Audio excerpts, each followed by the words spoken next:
ایک اللہ والے کے پاس ایک شخص گیا، یعنی کسی پیر کے پاس کوئی مرید گیا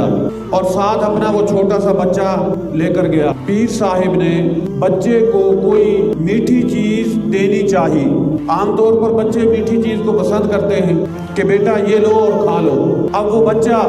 ایک نظر اس میٹھی چیز کی طرف دیکھتا ہے اور ایک نظر باپ کی طرف دیکھتا ہے، پھر اس چیز کی طرف دیکھتا ہے جو پیر صاحب دینے کی کوشش کر رہے ہیں، پھر ایک نظر باپ کی طرف دیکھتا ہے۔ بار بار وہ اس چیز کی طرف بھی دیکھتا ہے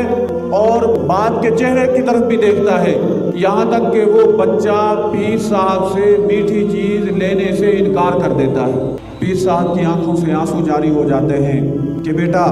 کیا تو نے بہت بڑا سبق مجھے یاد کروا دیا۔ وہ جو مرید ساتھ آئے ہوئے تھے وہ گھبرا گئے، شاید ہم سے کوئی نافرمانی ہو گئی ہے۔ عرض کرنے لگے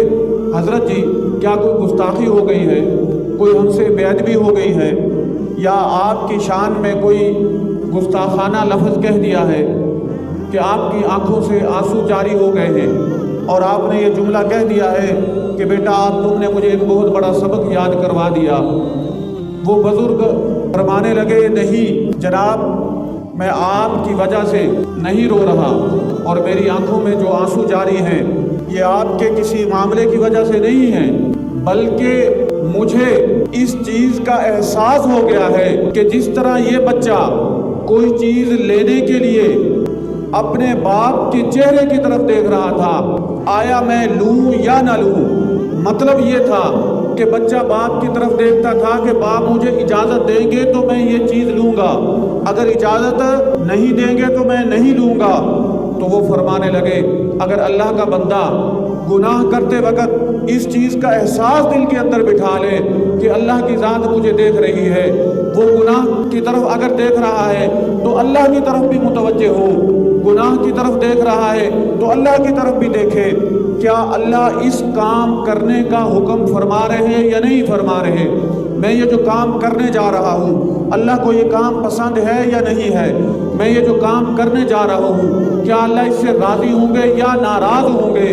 اگر اس کے دل کے اندر یہ احساس پیدا ہو جائے تو کوئی بھی وہ گناہ کا کام نہ کرے۔